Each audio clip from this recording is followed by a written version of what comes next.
Amém? Vamos orar rapidinho, mais um cadinho? Senhor Deus Pai, te convidamos a tomar o teu lugar de honra aqui nesse lugar. Que o Senhor possa, Pai, conectar o nosso coração com o teu coração, tornar a nossa mente cativa a ti nesse instante. Que os teus anjos ministradores estejam aqui, Pai, liberando, Senhor, a tua palavra sobre os nossos corações. Que essas palavras lançadas venham assim como uma semente que cai num solo fértil frutificar na vida dos teus filhos, frutos esses que permaneçam. Em nome de Jesus, desde já eu repreendo todo espírito contrário ao teu, toda conversa paralela, toda falta de atenção, toda andação desnecessária, tudo aquilo que vem para roubar os teus filhos, bate em retirada agora em nome de Jesus, e pela tua misericórdia nós clamamos, conceda nos céus abertos e manifesta a tua glória nesse lugar, em nome de Jesus. Amém. Glória a Deus. Aleluia. Antes de começar aqui, essa sexta-feira eu participei lá do podcast da PIB do Peró. Pô, foi uma bênção. Né? Os caras falaram que foi o primeiro podcast que passou de 1h30. A gente ficou 2 horas lá e dava mais. Aí que a galera começou a correr, que acho que não tava... Pô, vai deixar eu falar? Eu falo, né, meu irmão? Eu gosto de falar, ainda me deram um café antes do podcast. Meu irmão, 5 perguntas, os caras acharam que era quanto tempo para cada pergunta? Fala aí. Mas foi bênção. E aí eles... ficaram de marcar outro para me chamar e já estão agendando para eu levar uma palavra lá no culto jovem ano que vem, que eles vão fazer a agenda, e aí já fica aqui o convite para a gente invadir lá aquele lugar lá com a galera, amém? Que fui muito bem recebido. Se você puder ver o podcast, o tema é famílias reconstruídas, e foi uma bênção, amém? Então vamos lá, vamos à palavra. Hoje o tema da mensagem é chamados para uma resposta superior. E para ilustrar isso aqui, eu vou pedir para que você abra a palavra de Deus na primeira carta de Pedro, capítulo 3, versículo 8. Quem for achando aí, dá um eita glória bem pentecostal. Eu estou aqui na King James atualizada. Ninguém achou, não? Quem não tiver Bíblia, pega a carona ali no manto ali da telinha. E se você... não achar, tu abre a tua Bíblia aí em qualquer lugar, finge que achou, fala assim, meu Deus! Finge que achou, não faz cara de cachorro, né? Não é finge que achou, né? Não é finge que achou. Olha aí, ficou melhor, né? Olha Deus, todos acharam então, né? Vamos lá. Concluindo, tende todos vós o mesmo modo de pensar, demonstrai compaixão e amor fraternal, sede misericordiosos e humildes, não retribuindo mal com mal, tampouco ofensa com ofensa, ao contrário, abençoai, porquanto foi justamente para esse propósito que fostes convocados, a fim de também receberdes bênçãos como herança. Portanto, quem quiser amar a vida e ver dias felizes, refreie a sua língua do mal e os seus lábios da falsidade. Afaste-se do mal e pratique o bem, busque a paz e nela persevere, porque os olhos do Senhor estão sobre os justos e os seus ouvidos estão atentos às suas orações. Entretanto, a face do Senhor volta-se contra os que praticam o mal. Ora, quem vos fará mal se sois zelosos do bem?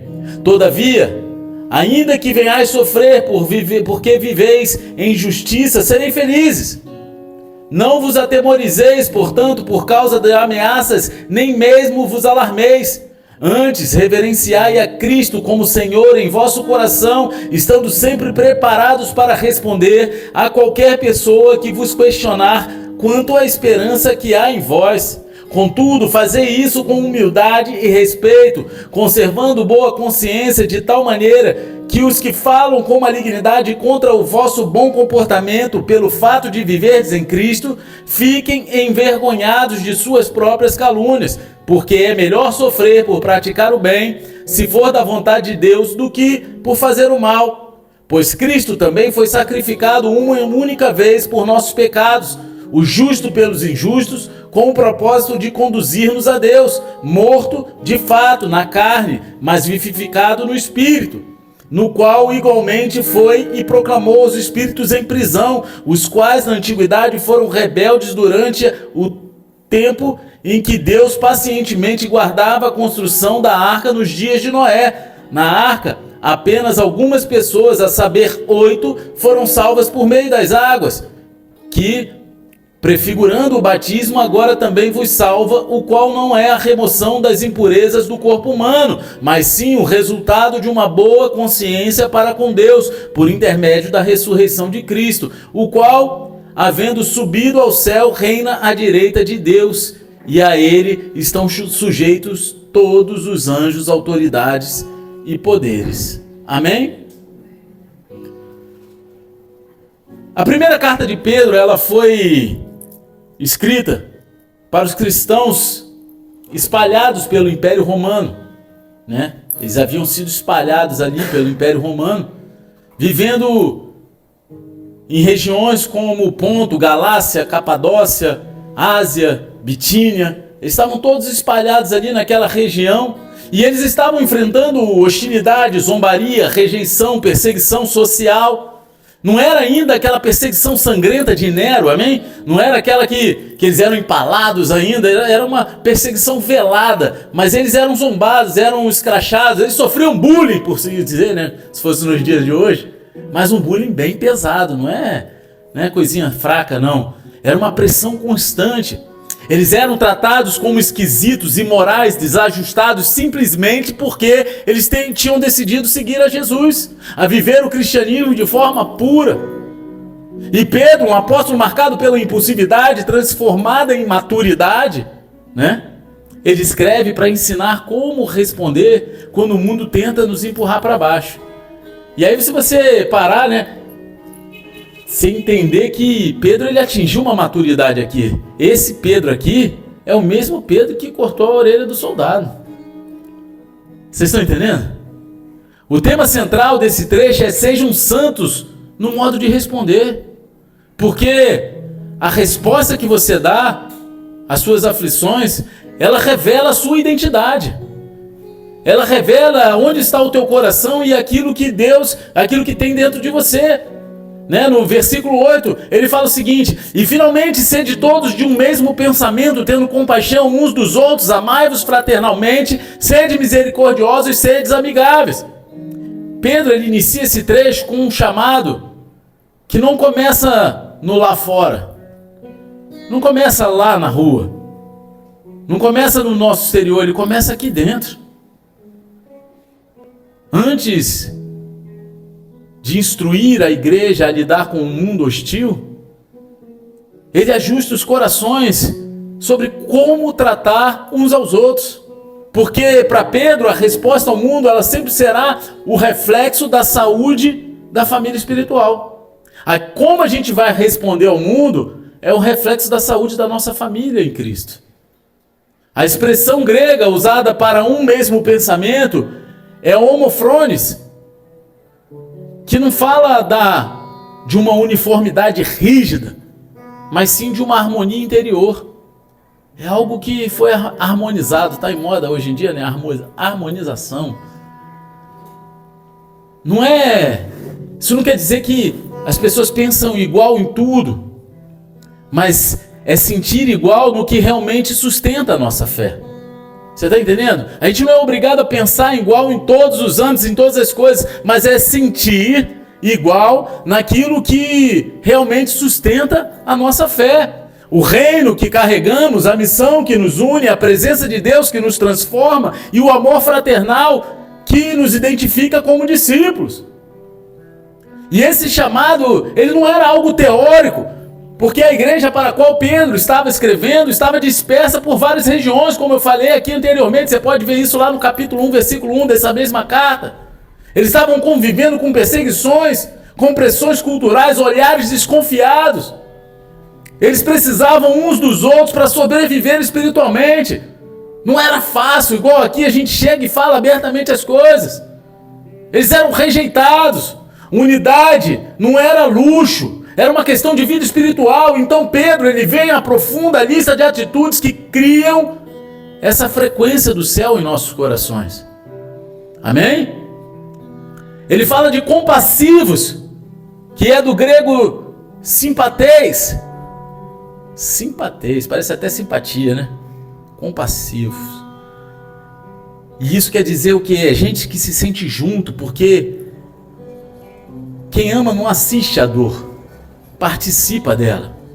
É muito fácil a gente assistir a dor de fora. A gente olhar a dor, eu tenho compaixão dele, mas não participa dela. É sentir a dor do irmão. Aí ele fala, cheios de amor fraternal, Filadelfoi. Essa é a palavra no grego, que quer dizer um tipo de afeto que não é frio, é de família. É aquele afeto que a gente tem entre família, que a gente não consegue largar. Por mais que a gente tenha sido afligido, mas num dia, no outro, a gente olha a pessoa passando por uma, a gente tem compaixão, a gente tem um amor fraternal, de estender a mão, de estar do lado. Misericordiosos, do termo grego esse aí que eu não consigo falar não. Esse aqui, meu irmão, nem fazendo fonoaudiologia, chegando igual o Diego. Diego chegou, eu tava orando aqui, ele... Eu falei, vai soltar o mantra, em línguas. Eu tava esperando até a profecia, tô brincando. Quem tava soltando a língua pra cantar, eu falei, eu preciso disso, que volta e meia eu dá umas travas aqui, eu pregando, né? Mas glória a Deus. Mas essa palavra eu não consigo não, acho que nem fazendo fonoaudiologia, eu tinha que fazer aula de grego mesmo, né? Não é isso? Né? Acho que ia ser melhor. Mas essa palavra aqui, ela é literalmente intestinos sensíveis, olha que doideira. É que nem... É porque, cara, assim, o grego e o hebraico, eles são muito ricos, então na raiz primitiva eles têm um desdobramento muito forte, e era muito por simbologia do que, como aquilo funcionava, você tá entendendo? É uma palavra que é muito usada pelos crentes, equibalo, vocês conhecem essa palavra? Quem já ouviu essa palavra? Equibalo quer dizer a forma que você bota pra fora o teu negócio abruptamente, mas é relacionado àquilo lá, mas não quer dizer que é ruim, mas foi a forma que era entendida de dizer como que era o envio, era abrupto, equibalo. Agora, essa palavra aqui, usada para misericordiosos, ela é literalmente na raiz primitiva, intestinos sensíveis. E na cultura judaica, isso significava ter um coração que se move rápido para ajudar. É você ser sensível à dor do outro. Né? A pessoa que tem um intestino sensível, qualquer coisa que come, né, dá ruim, não é isso? E a misericórdia é parecida com isso. Falei, misericórdia. Mocotó. Aquela pimentinha tava bom, hein? Misericórdia. Amigáveis, vem da palavra tapeinofrones, que quer dizer humildade relacional, gente que desce do pedestal para encontrar o outro nível da graça. Então Pedro, ele está dizendo aqui literalmente, se vocês querem viver na mesma frequência do céu, aprendam primeiro a vibrar na mesma frequência entre vocês. Vocês querem viver conectados com o Pai, mas aprendam primeiro a se conectar entre vocês. Na prática, isso significa preferir a reconciliação do que a razão, o cuidado do que o julgamento, a humildade do que o orgulho, o amor, a indiferença. A gente precisa fazer uma escolha na nossa vida. A pergunta aqui não é quem está certo, mas quem está amando. E você já viu que nas demandas, em todos os lugares, as pessoas querem saber quem está certo. Mas onde está o amor na razão? Vocês conseguem enxergar amor na razão? Não consigo. Porque no fim a igreja ela não vence com barulho, ela vence com unidade. Quando a gente quer a razão, a gente tem que ficar com aquele sentimento que a gente venceu alguma coisa. Mas a gente não foi unido aqui para vencer ninguém, cara. A gente precisa vencer primeiro a nós mesmos. Vencer o mundo, porque Jesus ele já venceu o mundo para nós. Então ele só precisa ter bom ânimo. E a gente precisa ter unidade. Uma igreja alinhada com o coração de Cristo nunca perde autoridade no mundo espiritual. Ela só aumenta o volume do céu na terra. E aí no versículo 9, Pedro fala o seguinte: não retribuindo mal por mal ou injúria por injúria, mas ao contrário, abençoando. E Pedro agora ele toca uma das áreas mais difíceis do discipulado, é como reagir quando somos injustiçados. É muito ruim a gente ser injustiçado, não é verdade? Misericórdia, às vezes quando a gente sofre a injustiça, dá vontade de quebrar o pescocinho, não dá? Dá vontade, cara. Vamos ser sinceros, a gente é homem, a gente é carne, não é 100% espírito ainda não, meu irmão. Só que essa orientação ela se torna muito mais profunda quando a gente lembra do contexto histórico. A igreja que recebia essa carta, ela estava sendo ridicularizada, rejeitada, tratada como ameaça ao sistema romano. Olha o contexto. Não havia ataques físicos intensos ainda, mas a perseguição social machucava a alma. Eles eram ridicularizados na frente de todo mundo, eles eram injustiçados, manipulavam as coisas que eles falavam para usar contra eles. E uma cultura onde a regra era olho por olho, dente por dente. Pedro, ele traz uma resposta totalmente contra-intuitiva e totalmente cristã, que a nossa intuição é: eu vou me vingar. Esse cara vai ver. Eu pego ele na esquina. Não é não? Te pego lá fora. Esse filme é antigo, né? Da época do... Mas é uma atitude cristã. A expressão grega para retribuir é apodidontes. Ela carrega uma ideia de quitar uma dívida, devolver exatamente aquilo que você recebeu. Então Pedro está dizendo algo poderoso: o mal que te fazem não é uma dívida que você precisa pagar. Aquilo que te fazem de mal não é uma dívida que você precisa pagar. O cara não gerou uma dívida no teu nome que você precisa ir lá e pagar essa dívida. Não, o cristão não é cobrador de vingança. O cristão é sinal de um reino que responde diferente. E por isso Pedro continua, ao contrário, abençoando. Não é pagar mal com mal, mas é abençoar. A palavra abençoar aqui, ela vem do grego eulogontes, que literalmente significa falar bem, pronunciar palavras que liberam graça, declarar vida onde há ferida. É difícil, mas é bíblico, é cristão. É onde a nossa fé confronta as nossas emoções. E vou te dizer uma coisa: se você experimentar, você pode ter certeza que a fé vai vencer as suas emoções. Jesus, ele havia ensinado isso lá em Mateus 5,44, quando ele fala assim: amai os vossos inimigos, bendizei os que vos maldizem. Olha aí. Por que a minha versão é diferente dessa, hein? E é tudo KJA, cara, isso é uma loucura, né? E é KJA, eu te mostro aqui. É mó doideira, né? Mas é porque eu percebi que tem KJA da 1611, KJA da não sei aonde. É um monte, os caras inventam um monte de coisa, né? Mas glória a Deus. O que importa é que está escrito a mesma coisa, com palavras diferentes. Amém? Ainda bem que eu também trago um monte de coisa do original para vocês aprofundarem. E aí Pedro, que um dia reagiu com espada, como eu falei aqui anteriormente, você vê isso lá em João 18:10, agora ele ensina a igreja a reagir com honra. Aquele cara que cortou a orelha do maluco foi o cara que está ensinando a igreja a reagir com honra e sem vingança. Quem já foi transformado por Cristo entende que vingança não traz cura. E o ódio também não traz vitória. Não traz. Não traz. Tem um negócio que a vingança envenena a alma. Como é que é o nome? Como é que fala? Sei lá, alguma coisa assim, pô, entendeu? Mas Chaves é filosofia pura, rapaz. É isso aí, pô. Não é verdade isso?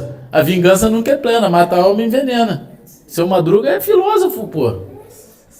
Pô, o cara devia não sei quantos aluguéis e viajava de férias pra Acapulco, num resort. Esse cara era brabo, rapaz. Não é não? Eu queria saber o mistério dele. Viajava de férias com Chaves pra Acapulco.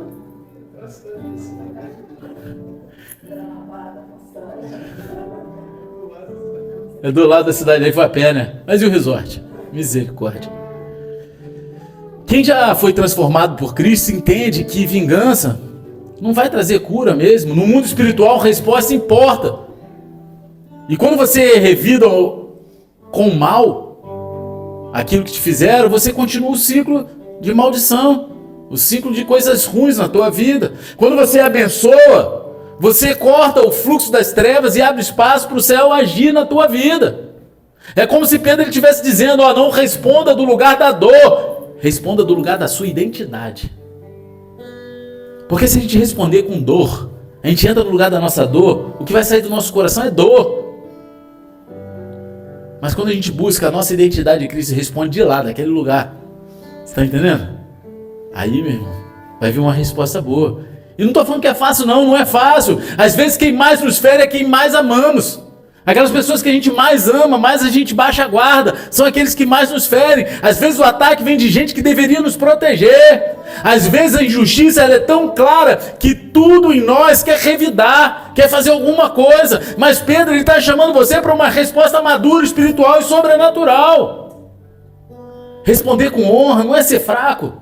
Responder com honra é provar que você não é controlado pelo que fizeram com você, mas pelo Cristo que vive em você.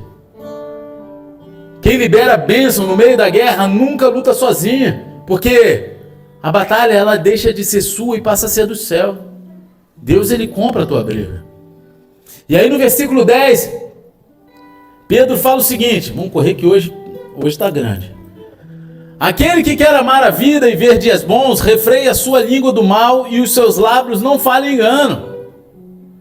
Pedro agora cita diretamente o Salmo 34, versículo 12 e 13, mostrando que o princípio que ele está ministrando aqui não é algo novo, é desde o Antigo Testamento. Deus ele vem ensinando que os nossos dias eles são profundamente afetados pelas palavras que liberamos. E está lá desde o Antigo Testamento.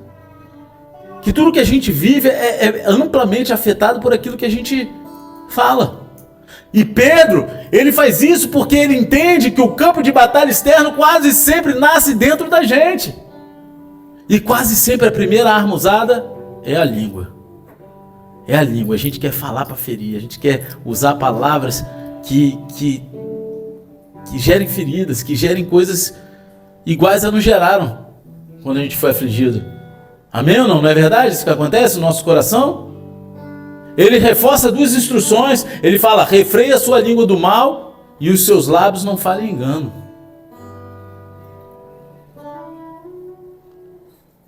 Da falsidade. A palavra grega para refrear é pausato. Pausato. Que significa parar, colocar um freio, interromper um movimento impulsivo. É uma linguagem de arreio. Você tá entendendo? É rural, né? Cavalinho ali, do boi.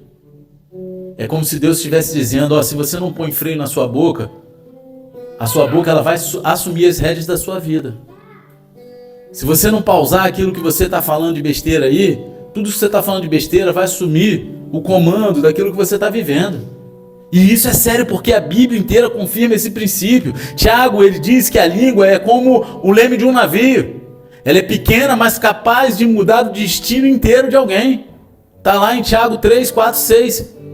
Capítulo 3, versículo 4 e 6. 4 ao 6. Provérbios 18, 21 declara assim, a morte e a vida estão no poder da língua. Jesus afirmou que pelas tuas palavras será justificado e pelas tuas palavras será condenado. Está lá em Mateus 12, 37. É pela nossa palavra. Ou seja, falar não é apenas se expressar, é semear futuro. Palavras são sementes. Pedro, ele conhecia muito bem esse tema porque ele falava para uma igreja que vivia sob tensão constante. Qualquer palavra maldita contra o Império Romano poderia ser usada contra eles. E meu irmão, não é igual o governo de hoje em dia, não. Os caras lá eram bravos. Era espada mesmo. Era lança. Era coliseu. O negócio era brabo. Você está entendendo? Qualquer murmuração poderia destruir a unidade da igreja. Qualquer fofoca poderia fragmentar uma comunidade que já estava fragilizada. Ele sabia. As igrejas quebram primeiro não por ataques de fora, mas por palavras mal administradas de dentro. Pedro, ele falava desse assunto com autoridade de quem já tinha tropeçado muito. Ele foi o discípulo que prometeu fidelidade sem medir o preço, né?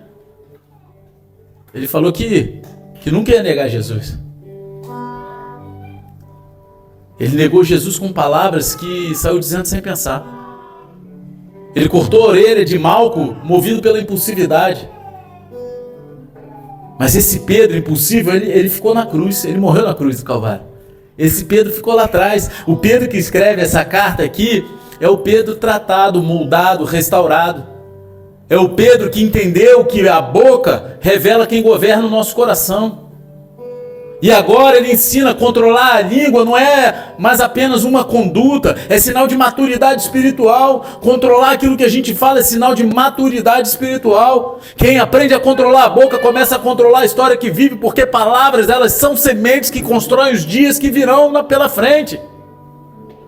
No versículo 12, ele fala o seguinte: porque os olhos do Senhor estão sobre os justos e os seus ouvidos estão atentos às suas orações, mas o rosto do Senhor é contra os que fazem o mal.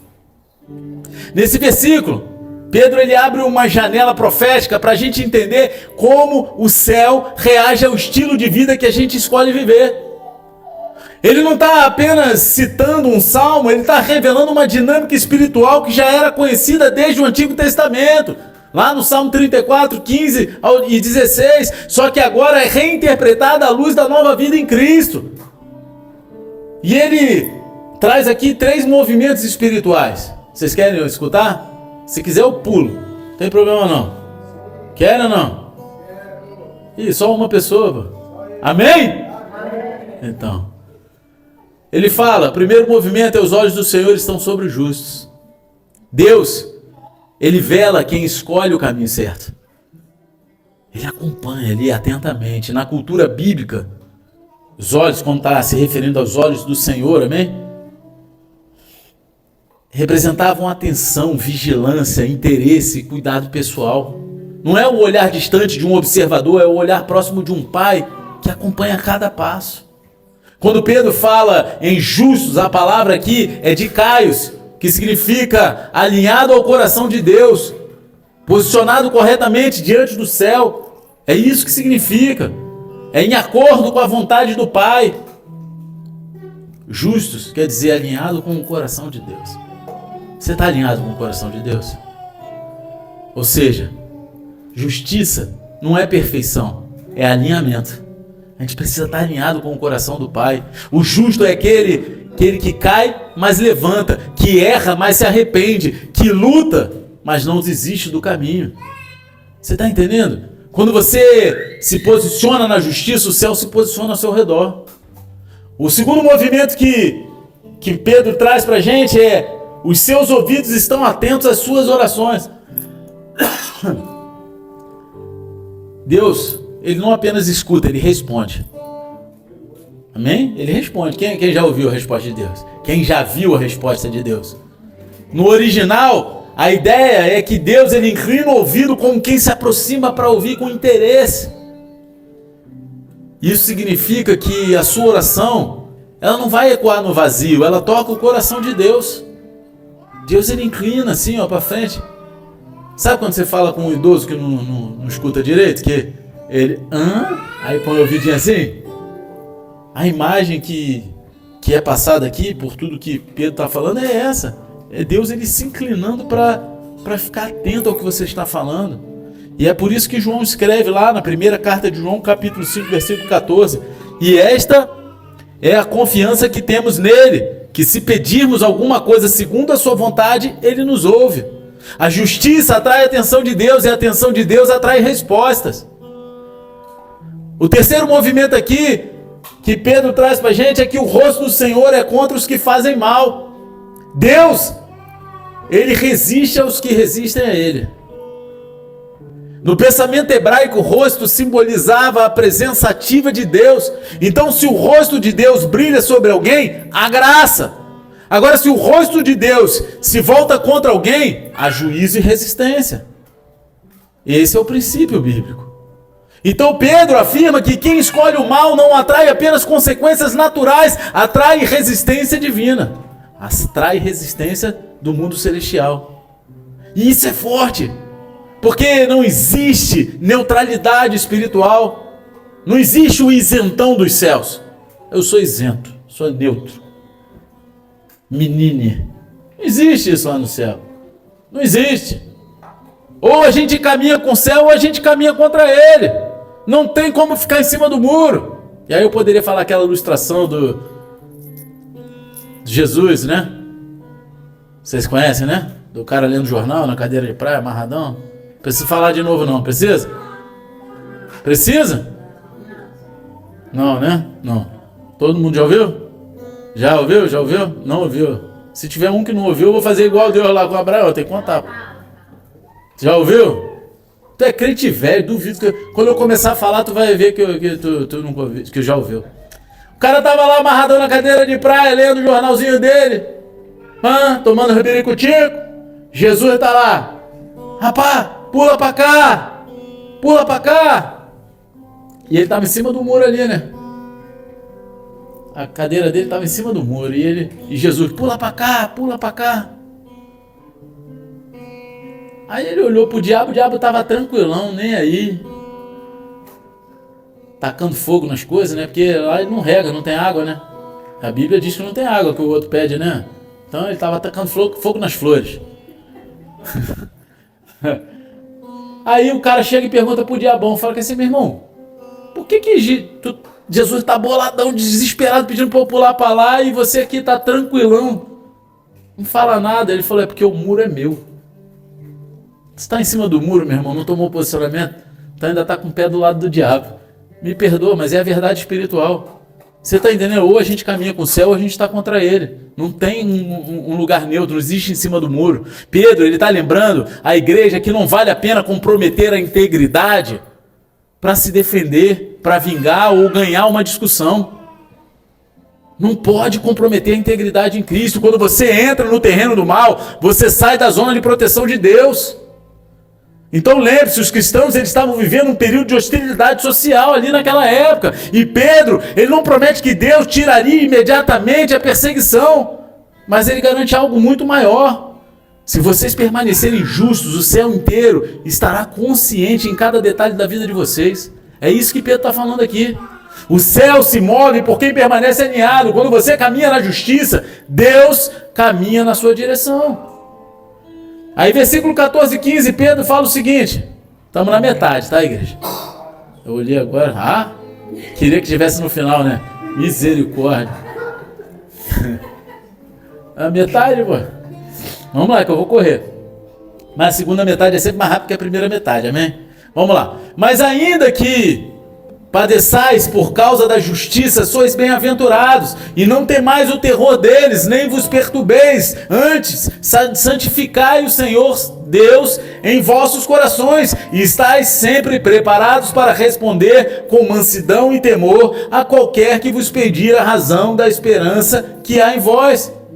Pedro, ele escreve aqui para os cristãos que estavam passando a perseguição, que eu já falei aqui, eles estavam dispersos ali na Ásia Menor, acusados injustamente, hostilizados pela cultura romana, pressionados a se calarem. O Império Romano queria que eles ficassem caladinhos. Ele sabia que o medo tinha uma voz muito grande no coração daqueles caras, e que essa voz ela tenta moldar a nossa postura, a nossa fé e até o nosso futuro. Quem aqui já foi tomado pelo medo? Seja sincero. Não é difícil? Quando você está ouvindo a voz do medo, meu irmão, você acaba sendo moldado pelo medo. É como se Pedro estivesse dizendo aos seus leitores, e a nós hoje, amém? Não permita que o medo dite as suas reações. Não deixe que as ameaças do ambiente determinem a sua postura espiritual. Não aceite que as pressões externas definam a profundidade da sua fé. Quando ele ordena santificar o Senhor Deus em vossos corações, o verbo grego usado aqui é radiazo, que significa separar, tornar sagrado, colocar em posição de honra. Ou seja, Pedro, ele está ensinando que o coração ele tem um trono e alguém sempre vai se assentar nele, ou Deus ou o medo. Dentro do teu coração existe um trono. Quem você está colocando nesse trono? Ou você coloca Deus ou coloca o medo. Deixa eu beber minha água aqui, ó.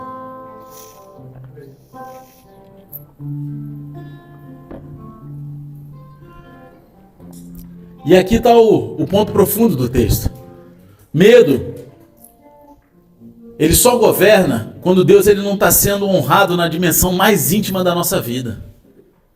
O medo ele só governa quando Deus ele não está sendo honrado lá no nosso interior. Só que quando Cristo ele está no lugar mais alto, nenhuma ameaça consegue escalar o trono da nossa alma.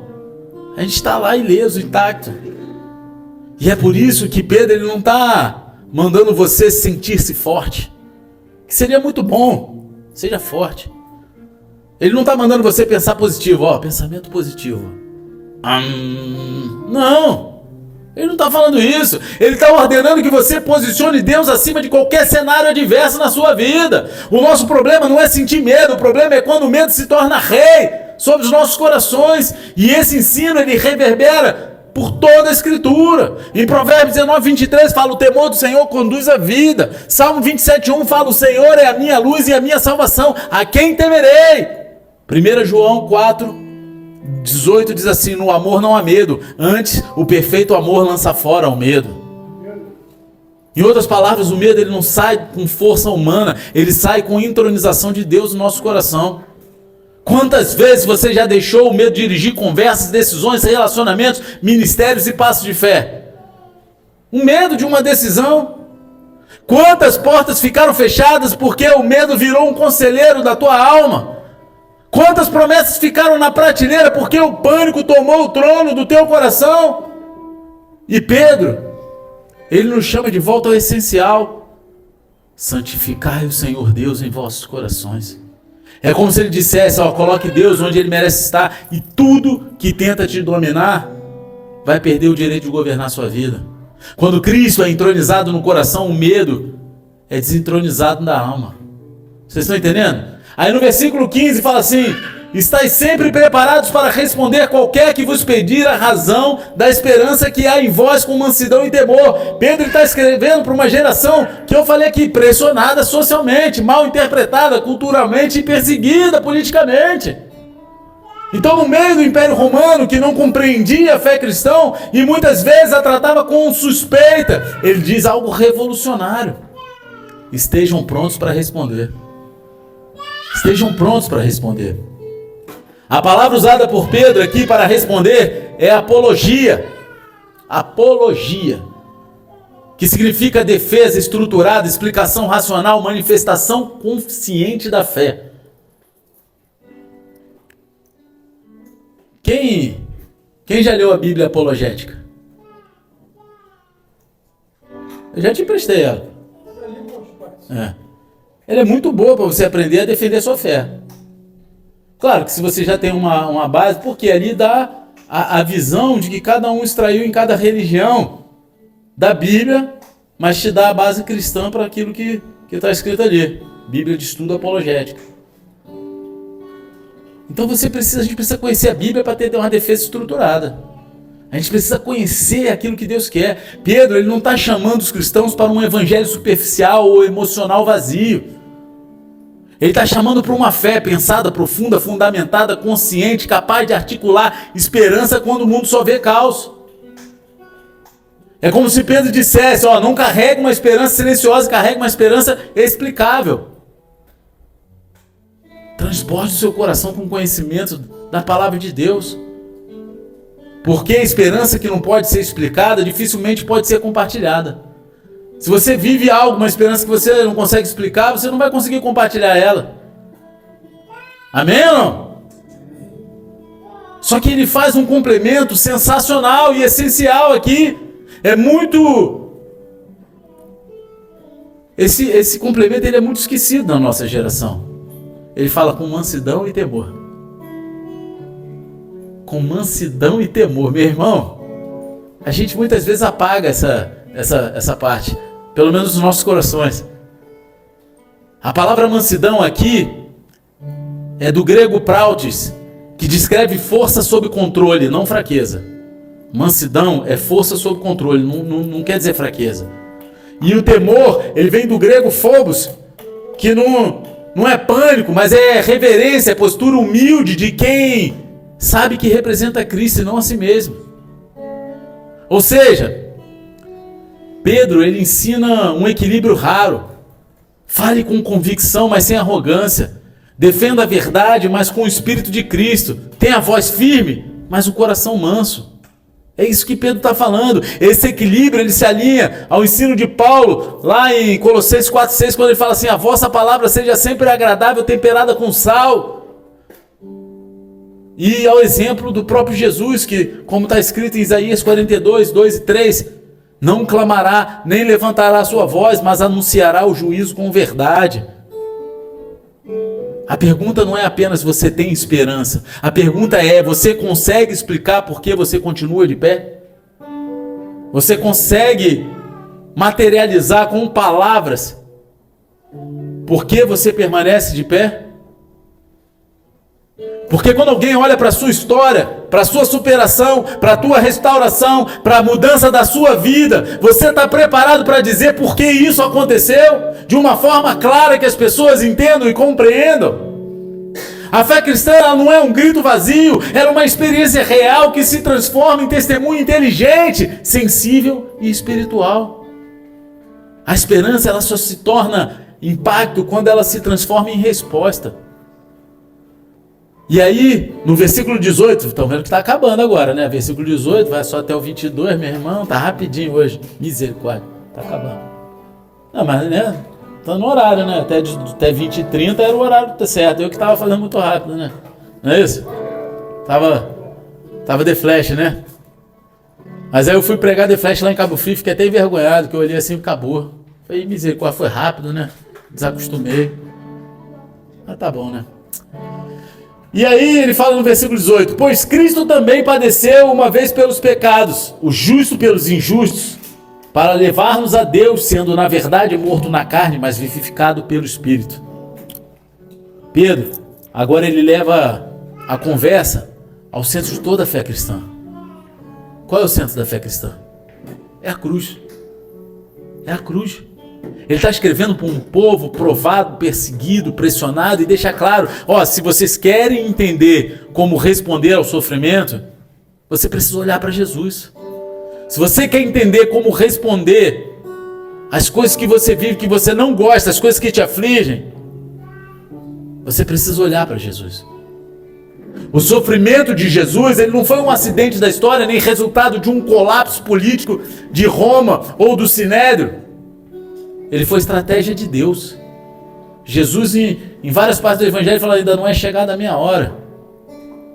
Ele sabia, tinha a hora marcada. A agenda de Deus já tinha aquele momento marcado. A cruz, ela não é o fim da história, é o campo de batalha onde o inferno perdeu e o céu venceu.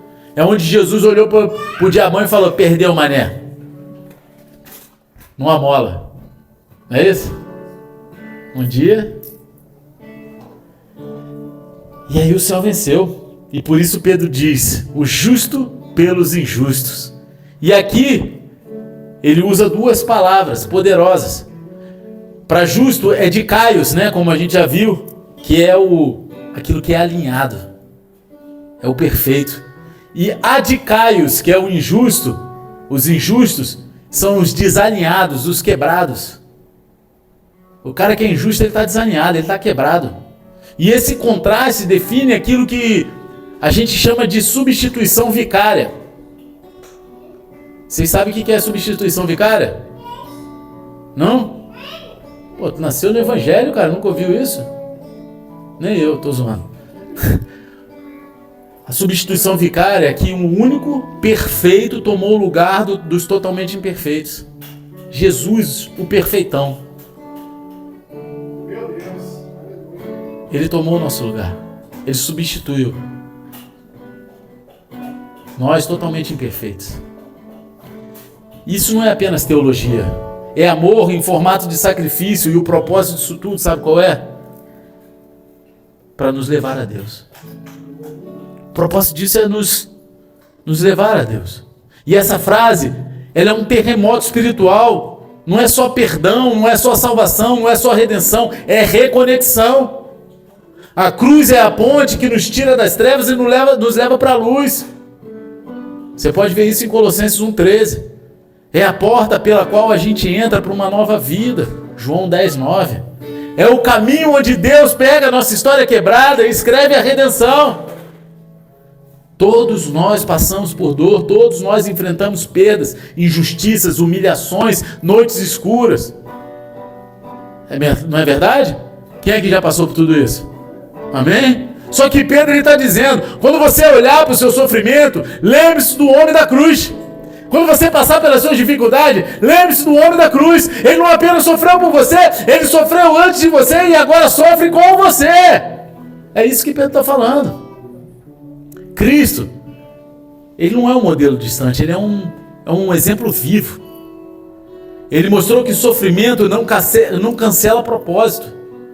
Dor não apaga destino e cruz não impede ressurreição. A cruz ela não explica apenas aquilo que Cristo fez, ela revela quem você pode se tornar. E aí no versículo 19, diz assim: pelo qual também foi e pregou os espíritos em prisão. Pedro agora nos leva para um dos terrenos mais intrigantes e misteriosos de todo o Novo Testamento. Durante séculos e séculos, teólogos, pais da igreja, estudiosos debatem a profundidade desse versículo. Só que há um consenso histórico entre os primeiros cristãos. Depois de morrer na cruz, Jesus ele desceu ao Hades, que a palavra aqui usada é o Hades. Não para sofrer, mas para anunciar vitória. A palavra usada aqui para pregou é ekeruchen. Quase que não sai essa, hein? Essa quase que não sai. Que significa proclamar com um arauto real. Não é só pregar, é proclamar. Vocês sabem o que era um arauto real? É alguém que não está pedindo, mas declarando algo irrevogável. Era aqueles caras que vinham ao público trazer os decretos do rei. E ele só proclamava, não tinha contestação, não tinha o que fazer, não tinha como falar nada, já estava decretado. O cara só vinha lá trazer, como é que se diz? A palavra que seria usada hoje em dia, a gente usa muito em cartório. Trazer publicidade àquilo que já tinha sido decretado. Você está entendendo? O texto, ele não está falando de uma pregação evangelística, mas de uma proclamação de governo. Jesus ele não desceu para tentar convencer espíritos rebeldes a se arrependerem. Ele desceu como rei, ele desceu como senhor, ele desceu como vencedor que pisa sobre o território inimigo e declara: acabou, a sentença está dada, o domínio mudou de mãos. Meu Deus, glória a Deus. E isso conecta com Apocalipse 1,18. Onde Jesus diz: eu sou o que vive, fui morto, mas eis que estou vivo pelos séculos dos séculos e tenho as chaves do inferno e da morte. Ele tem a chave. Ou seja, ele não desceu derrotado. Ele não foi lá como quem vai pegar a chave. Pô, me dá a chave aí, cara. Ele olhou para o diabão e falou: perdeu, mané. Perdeu.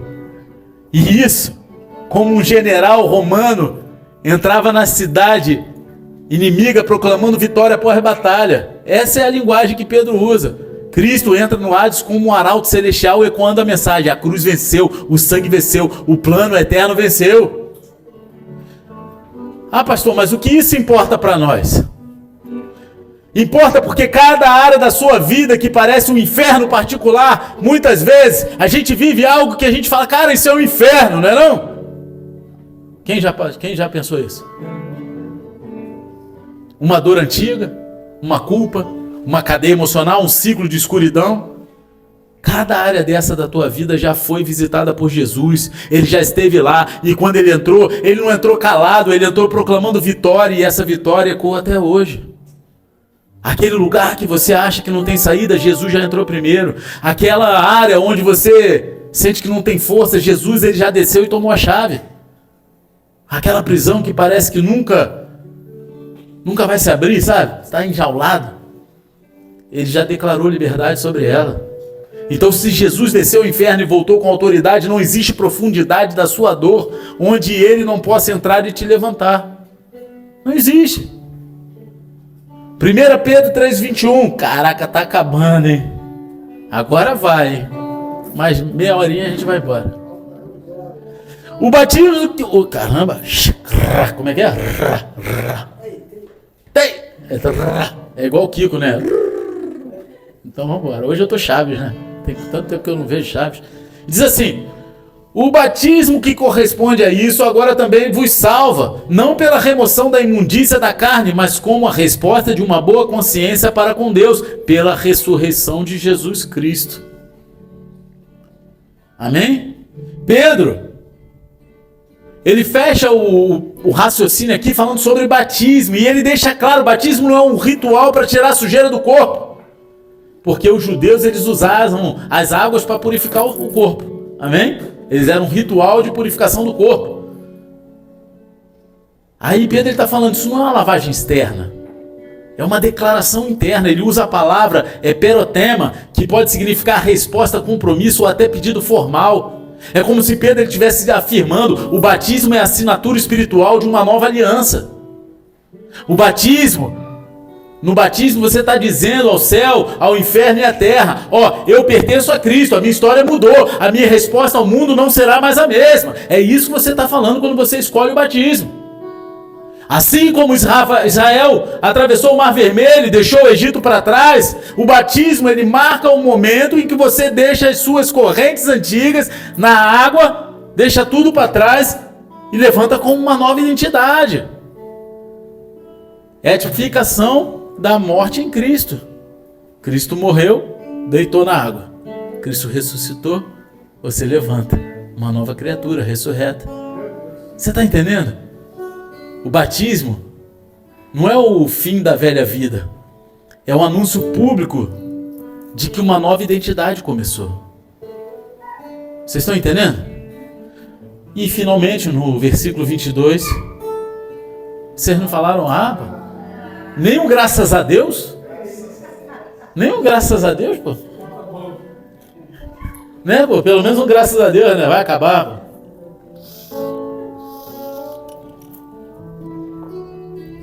Fala assim no versículo 22, o qual tendo subido ao céu, está à direita de Deus, e a ele estão sujeitos os anjos, autoridades e potestades. Pedro ele encerra com uma visão de autoridade celestial. Ele diz, Jesus subiu, Jesus reina, tudo se submete a ele. No mundo antigo, sentar à direita do rei era o lugar de maior honra e autoridade. À direita, amém? Nada de esquerda. À direita. Desde o mundo antigo. À direita do rei. Pedro ele está dizendo que Cristo ocupa o trono absoluto do universo. Ele governa sobre anjos, poderes, principados, autoridades espirituais, sistemas e até ciclos que tentam aprisionar a sua vida. Se ele reina, então você pode responder com outra frequência. Lembra que a gente começou falando sobre frequência? Se ele reina, você pode responder com outra frequência. Você pode responder com mansidão, com sabedoria, com honra, com santidade, com firmeza, com esperança. Porque quem governa o seu coração, governa a sua resposta. E quando você lembra quem está no trono, você para de reagir como quem está perdido no caos. Pedro, ele não vem aqui através da carta dele, nos ensinar apenas teoria. Ele nos aponta caminhos práticos. E aqui está a pergunta, como você vai responder? Em casa, com mansidão ou com impulsividade? No casamento, com diálogo ou com fuga? No ministério, com amor ou com competição? Nas provações, com fé ou com desespero? Nas pressões, com temor de Deus ou com medo dos homens? A gente precisa fazer a escolha da nossa resposta. A gente precisa saber quem está entronizado nos nossos corações para também assim conduzir as nossas respostas. A resposta que você vai dar revela o trono que você está vendo. Fica de pé, abaixa a cabeça e fecha teus olhos em nome de Jesus. Talvez você que entrou aqui essa noite, você esteja sofrendo perseguições internas, tempestades emocionais, até pressões que ninguém está vendo, só você. É algo teu. Talvez palavras tenham te ferido, talvez você tenha reagido errado como Pedro reagiu um dia, com espada na mão em vez de confiança no coração. Só que hoje o Espírito Santo está dizendo para você, eu quero alinhar a sua resposta, eu quero restaurar o seu coração, eu quero te ensinar a responder como Cristo respondeu. A mesma graça que transformou Pedro é a graça que está disponível agora. Enquanto a gente ouve esse louvor, deixa Deus ser entronizado no teu coração.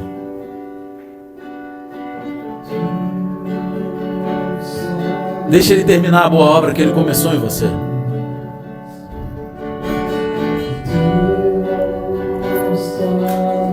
Se você sentir vontade de chorar, não se segura não, chora. Se você sentir vontade de ajoelhar, ajoelha.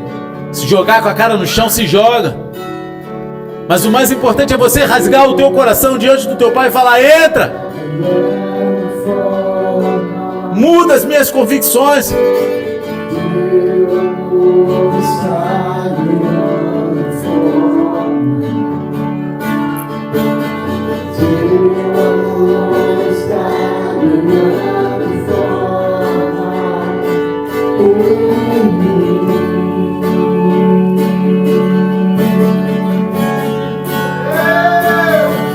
Eu vou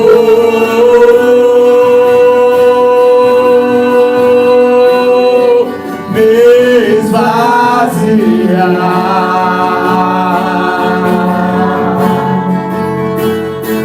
pra você.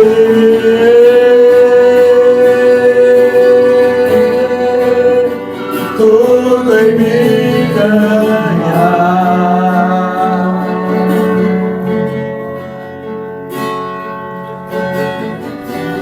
Se você sabe que essa palavra falou com você,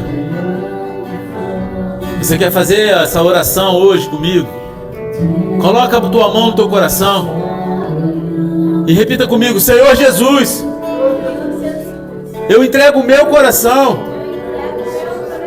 e minhas respostas ao Senhor. Muda minha mente, cura as minhas emoções e faz nascer em mim um novo viver. Eu declaro: Tu és o meu Senhor e a minha vida está em Suas mãos. Em nome de Jesus, amém e amém. Se você deseja viver essa oração de todo o teu coração, você recebeu essa palavra, você crê nisso como uma verdade para a tua vida, você sabe que Deus, Ele falou o teu nome essa noite. Aplauda Ele de todo o coração. Glorifica o nome dEle. Aleluia, glorificado seja o teu santo nome, Jesus. Nós te amamos. Aleluia. Glória a Deus. Glória a Deus.